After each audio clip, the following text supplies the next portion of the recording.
Assalamualaikum. I am Dr. Sara, urology resident. I am going to present today's topic. My presentation is pediatric renal masses.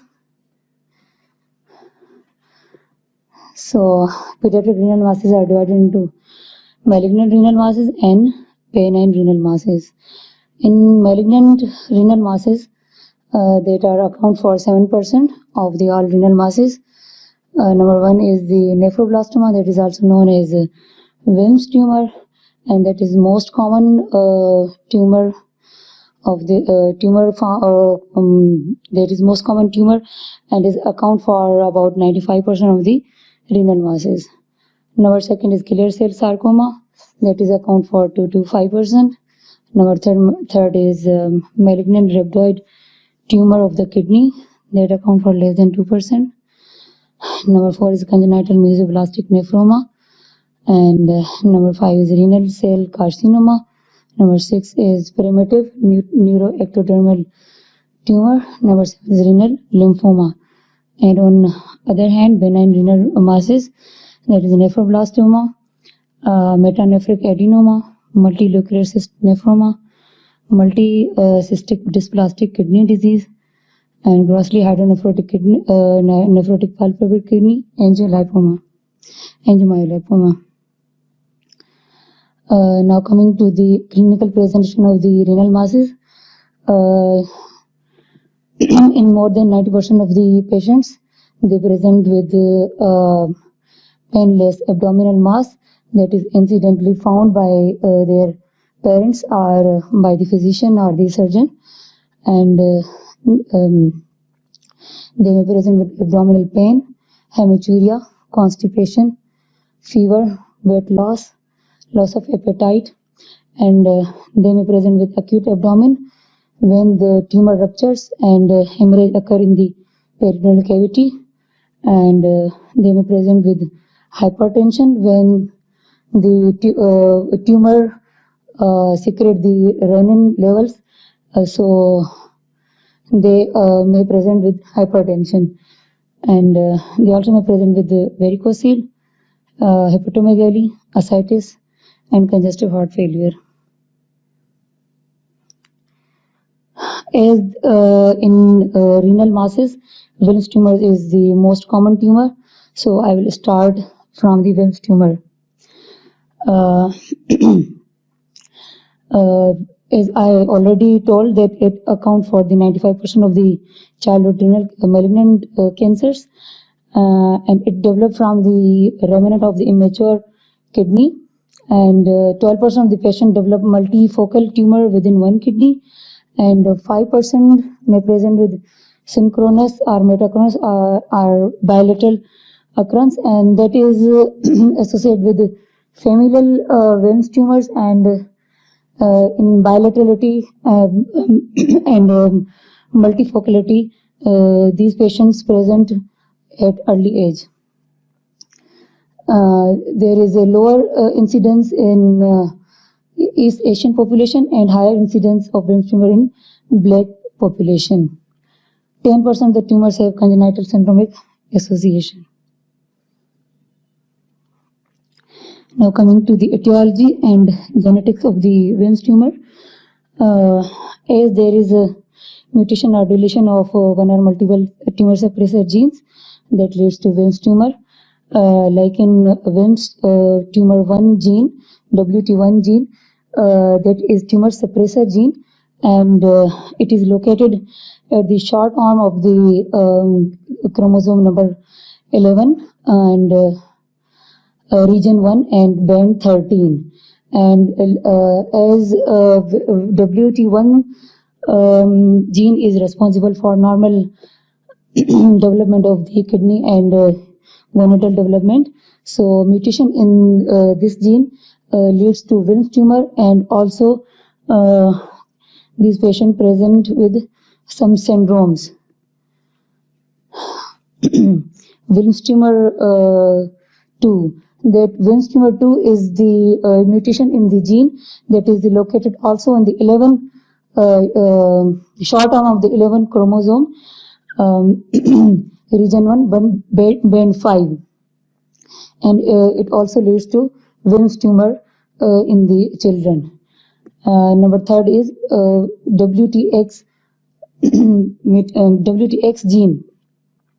So in this X denotes that it mutate the gene or it target the gene in the males, like in X chromosome in male and active X chromosome in female, and mutation in this gene leads to Wilms tumor and plus pseudohermaphroditism in male and some genital abnormalities in female, like double cervix. TP53 gene, that is also a tumor suppressor gene, and it leads to Wilms tumor, but also it leads to some other tumors. These are the syndromes that are associated with Wilms tumor. The most common are Vogger syndrome.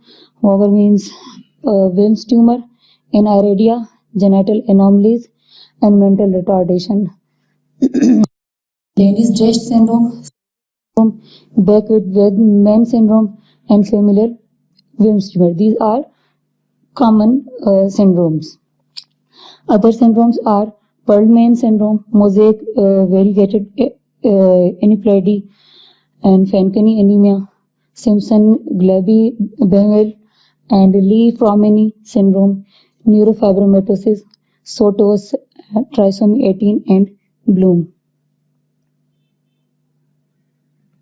Now coming to the histopathology of the Wilms tumor. The Wilms tumor characterized by the triphasic appearance, like in histopathology slide of the Wilms tumor, there are blastomal tissues, epithelial tissues, and stromal tissues. The blastomal tissues are the compact islands that are undifferentiated and that are surrounded by the stromal cells, and there is also presence of some tubules, rosettes, and glomerular structures.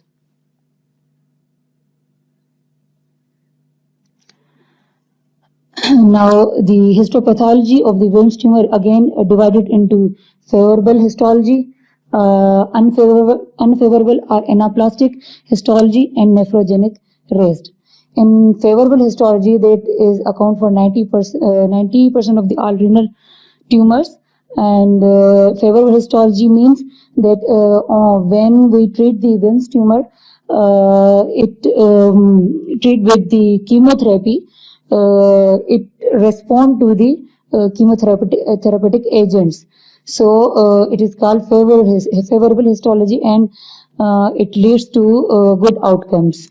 So it has again triphasic appearance that I have already told, and the Wilms tumor have a characteristic finding of the intrarenal pseudocapsule that is formed by the normal renal tissues when compressed by the Wilms tumor, and they become atrophic and form a rim of the atrophic renal tissues.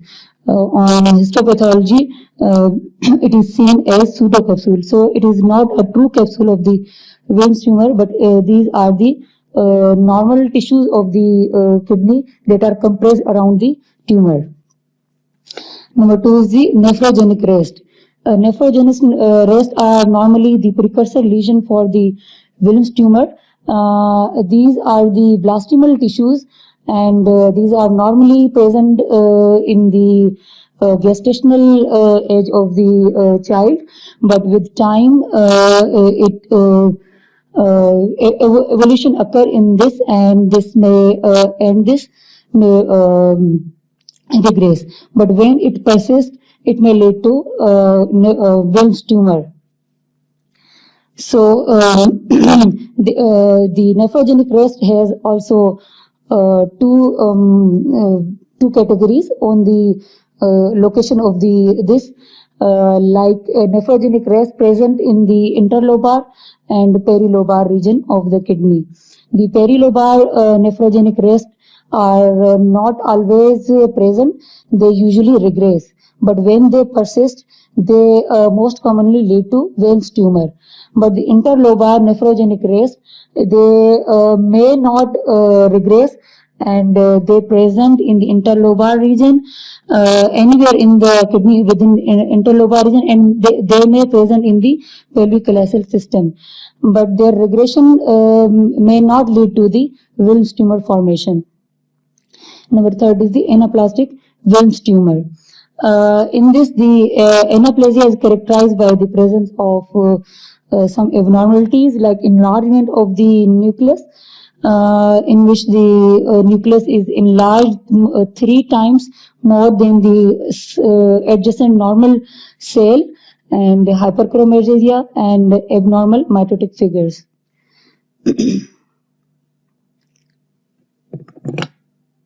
This is the picture of the nephrogenic race.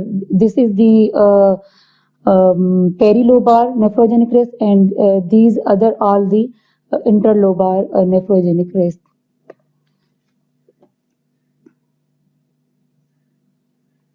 Now coming to the diagnostic evolution of the Wilms tumor. When a patient present in clinic, first of all, we do the renal ultrasound, and it has 2 components. We do renal ultrasound on gray scale, like normally we do gray scale ultrasound. This show the nature of the tumor, like it is cystic or solid, or there is any necrotic component present, or peripheral calcification, and extent of the tumor. And to see the invasion of the tumor in the renal vein or inferior vena cava or any thrombus within it, we do the Doppler ultrasound. And number second is we do the CT with contrast. That is the investigation of choice for the perioperative planning or perioperative staging of the tumor. In CT scan, this is the axial image of the CT scan with contrast.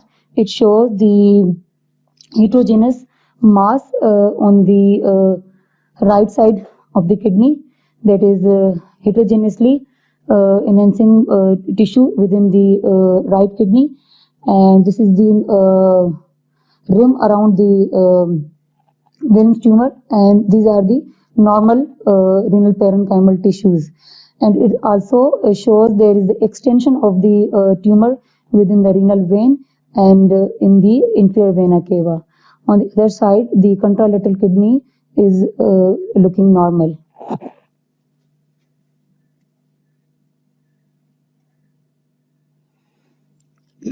Other imaging modality is MRI of the abdomen, that is done with gadolinium contrast, and it is most sensitive imaging modality for caval patency and to determine the extension of the IVC, and it always requires sedation.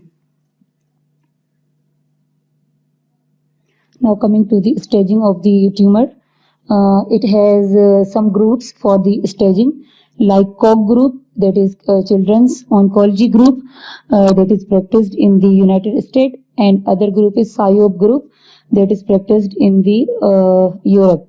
And in our setup at SIOT, we are practicing SIOP staging group. And for bilateral disease, each kidney is staged separately for determination of treatment and prognosis.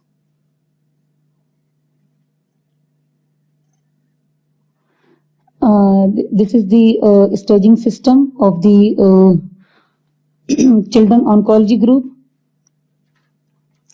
In this stage 1, the tumor is limited to the kidney with capsule intact and it is completely resected. In stage 2, there is extra capsular extension that include vessels outside the kidney and it is also completely resected. In grade 3, Residual tumor confined to the abdomen include peritoneal contamination due to biopsy. In grade 4, hematogenous metastasis, and grade 5, synchronous bilateral tumor, and that are stage is each tumor is staged separately. This is the staging system of the SIOP. In this, in stage number 1, that is tumor limited to the kidney, are surrounded by fibrous pseudocapsule and completely resected. And necrotic tumor or chemotherapy changes in perirenal fat or renal sinus do not upstage if completely resected. In stage number 2, tumor extend beyond the kidney or penetrate renal capsule or pseudocapsule into the perirenal fat or infiltrate renal sinus or vessels or invade adjacent organ or vena cava, and on resection it is also completely resected. In stage number 3, that is incomplete excision of the tumor, like gross or microscopic residual tumor, and or any abdominal lymph node involvement. In this, peritoneal implant are may present or penetrate peritoneal surface. Or the tumor thrombi at present positive at the resection margin, and tumor has ruptured into the peritoneal cavity, or tumor spillage occurred, and tumor has had surgical or needle biopsy. In stage 4, there is hematogenous metastasis or lymph node metastasis outside the abdominal cavity, like liver, and in stage liver and lung. And in stage 5, there is bilateral renal tumor, and each tumor is separately staged. Now coming to the treatment of the Wilms tumor. Again, the treatment is divided into 2 groups, like COG group and SIOP group. COG group is practiced in the United States, and in COG group, usual approach is nephrectomy followed by chemotherapy with or without postoperative radiotherapy. That is depending on the staging of the tumor. And number 2, in the SIOP group of the treatment, that is consist of 6 weeks of pre-nephrectomy chemotherapy with vincristine, actinomycin, and doxorubicin, and followed by radical nephrectomy. Now the surgical considerations for the tumor resection. Radical nephrectomy is done by the transperitoneal approach through exploration of the abdominal cavity to exclude local tumor extension, liver and nodal metastasis. Selective sampling of the suspicious node is essential, and in this surgery, formal RP-LND is not recommended. Now coming to the preoperative chemotherapy. Like in some tumors in which we do give the preoperative chemotherapy. Number 1, renal sparing surgery. When renal sparing surgery is planned, like when tumor present in bilateral kidneys, or in the horseshoe kidney, or in the solitary kidney, in which we preserve the renal functions, we go for renal sparing surgery. So due to enlarged size of the tumor or difficulty in surgery, we initially give the chemotherapy to these patients. Number 2, if tumor is inoperable, that is decided before surgery on the CT scan. And number 3, there is tumor extension into the IVC, above hepatic veins.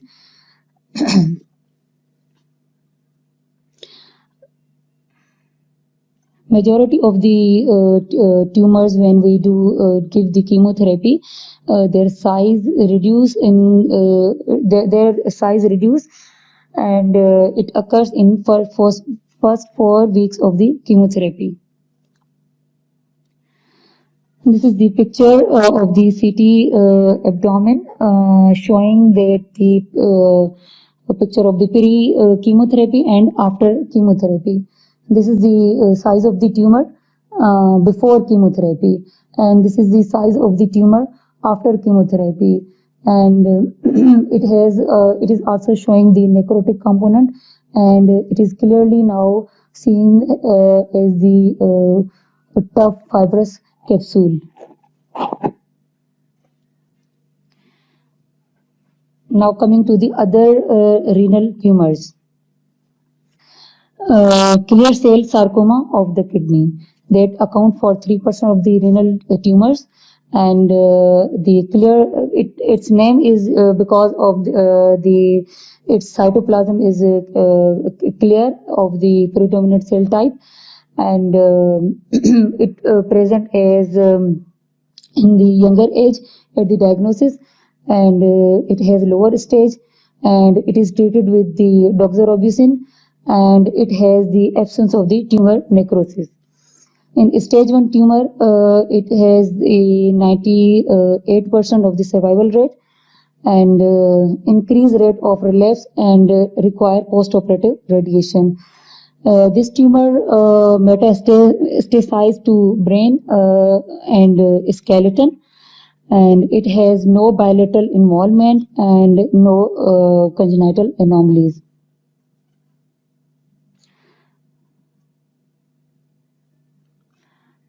Number second, rhabdoid tumor of the kidney. It accounts for 2% of the renal tumors, and it is most aggressive and lethal childhood renal tumor, and it is characterized by loss of function of the SMARCB1 gene, INI1, and SNF5 BAF47 gene in the chromosome 22 long arm and region 11 and band 2. Typical clinical presentation of this tumor is early age of the diagnosis, like in median age below the 16 months, and it present with advanced stage, and it is resistant to chemotherapy, and it has high mortality. And this tumor metastasized to brain. So when we have the biopsy of this type of the tumor, we go for the CT brain also to see the mets in the brain.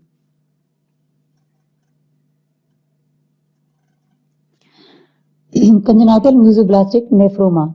This is the most common renal tumor in the infant, with a mean age at the diagnosis is 3.5 months, and this is the most common renal tumor that is diagnosed on antenatal ultrasound, and on gross examination it is a very firm tumor, and on the cut surface it has yellowish grayish trabeculated appearance of leiomyoma. It has 3 histological subtypes: classical, cellular, and mixed. The classic subtype has interlacing sheets of blends of spindle cells that resembles infantile fibromatosis, and in cellular variant, a solid sheet-like growth pattern and frequent mitosis. And it is virtually identical histological to congenital fibrosarcoma. And in third subtype, mixed type, both type of the tissues are found, like classic and cellular. It has usually excellent outcome with radical surgery only, and the tumor can extend into the hilar or perirenal soft tissue. Therefore, complete surgical resection is important. Local recurrence and metastasis can occur, particularly with the cellular variant of this tumor. The risk of recurrence is thought to be less in younger children less than 3 months at diagnosis. Neither chemotherapy nor radiation therapy is routinely recommended in these tumors, because after radical surgery there is no tumor there is no need of chemotherapy because of free tumor margins, because it present at lower stage in early childhood. Number 3, metanephric adenofibroma. It resembles with previous tumor, and epithelial component of these tumor can range from inactive metanephric adenoma to Wilms tumor. Metanephric adenofibroma with a composite Wilms tumor component occur at age younger, mean age is 12 months. None of these tumors have recurred after nephrectomy.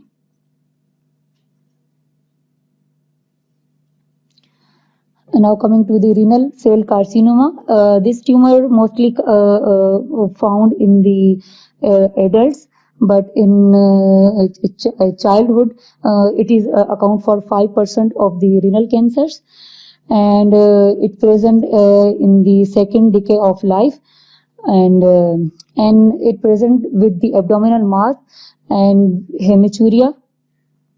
Like in Wilms tumor, there is less presentation of the hematuria, but when patient has renal cell carcinoma, it has more chances of hematuria. It may present with the hematuria.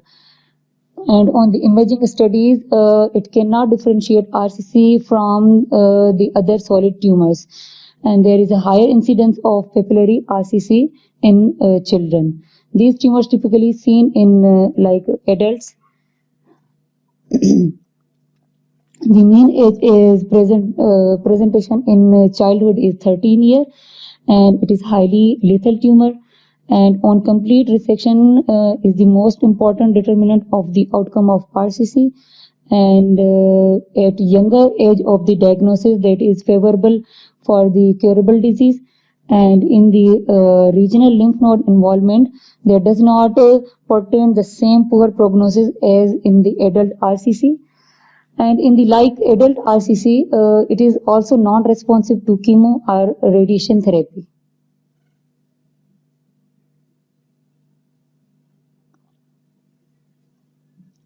Angiomyolipoma that occur rarely in the childhood age, and there is a clear association with the tuber sclerosis complex, and it present with the bilateral tumors mostly, and angiolipoma develop in 80% of the patient with the tuberous sclerosis complex. The incidence of angiolipoma increases with age, and girls are most likely to have an increase in the size of this lesion. So annual ultrasound examination are recommended after puberty.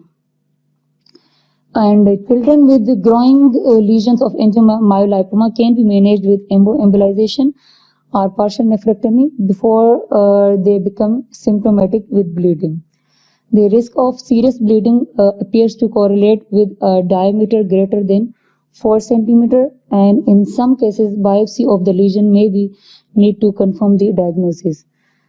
So nephron sparing surgery is recommended in these children because this mostly present as bilateral tumor.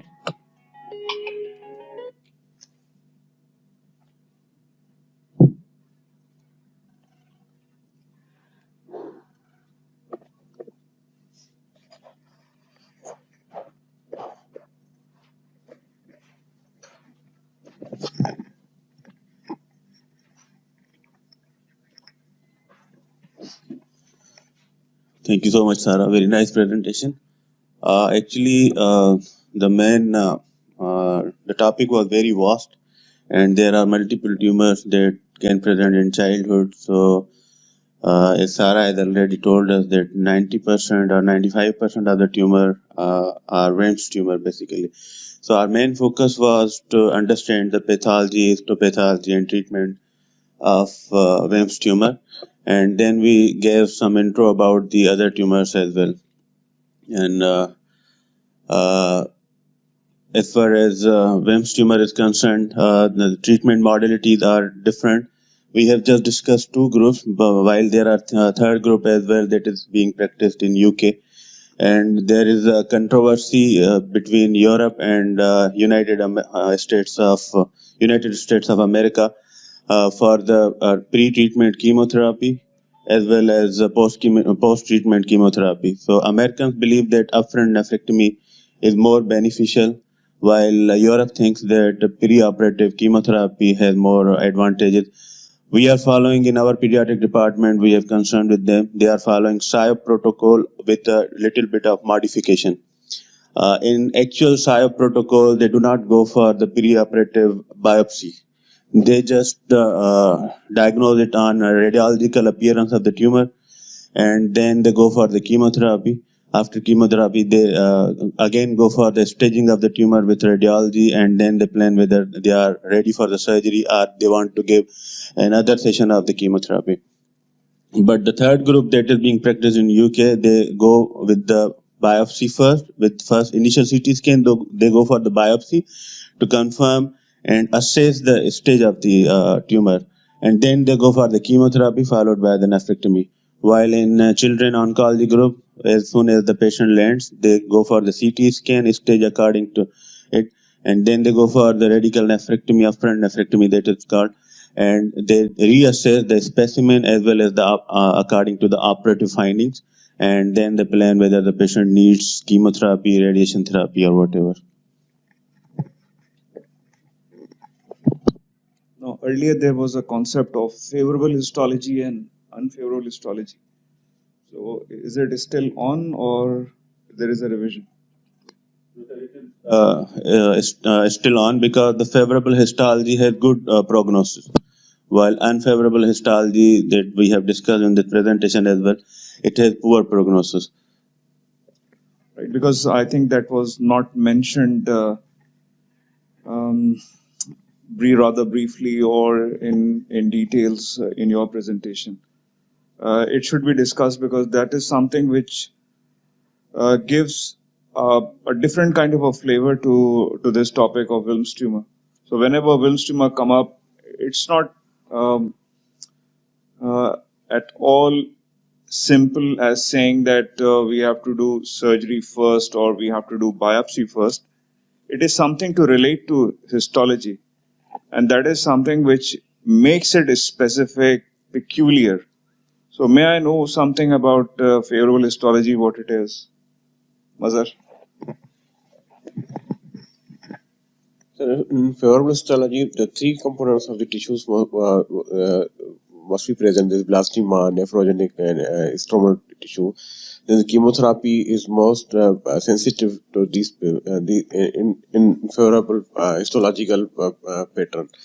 While in unfavorable histology, the chemotherapy is not sensitive. Sorry, this is your seat. I'm taking it. And unfavorable histology, the chemotherapy is not sensitive as much in favorable histology. I mean, if I don't read the book and if I am not a urologist, I can always use these English language words that you have said. That doesn't make you a specialist. So anybody else? Yes, Makbul. I can see everybody's face from here. Sir, I have the same understanding which Dr. Mazhar said. Repeat it, please. Sir, when we talk about the favorable histology, we have certain components which should be there in the histology, their components, blastema, epithelial, and stromal components. When we talk about the unfavorable histology, it's anaplastic, as I remember, when anybody else who knows a little bit about this subject? Shua, have you gone through this chapter? So Dr. Makbul and Dr. Mazhar, as rightly said about the three components, but for general understanding, when we talk about these three components in favorable histology, we means that like in SIOP guide and modified SIOP, we give pre-op chemotherapy. So it is more responsive if they have these three components developed. While in other cases like the anaplastic and the other two variants, they are not as much responsive to chemotherapy as this group. I'm not satisfied with this answer of the three of you. Again, you have to go to the book and read it and then tell us. The second thing is, what's the difference between WTS 1, 2, 3? Now, I don't know what it is these days. But what's the difference in all these treatment schema? So WT one is WT what I have gone through is WT one is the which is the gene which is required for the normal development of the kidney. So its presence is the mutation is present in that particular gene. No, it's not that. WT1 is actually the scheme which was proposed for Wilms tumor treatment for the very first time. WT2 is something which has been improved upon it. When I was at your age, it was WTS3. So in these days, now 20 years have gone by since 2001. What is the kind of a scheme that you have? No. Right. So this chapter is still incomplete, because how can we just justify ourselves that we have to give chemotherapy? We don't know what the chemotherapy is. We don't know what the protocol is. We are still not sure what the favorable histology is. We are still not sure what's going to happen with unfavorable histology. I mean, this topic is not as simple as saying that I have to take the kidney first or do the biopsy first.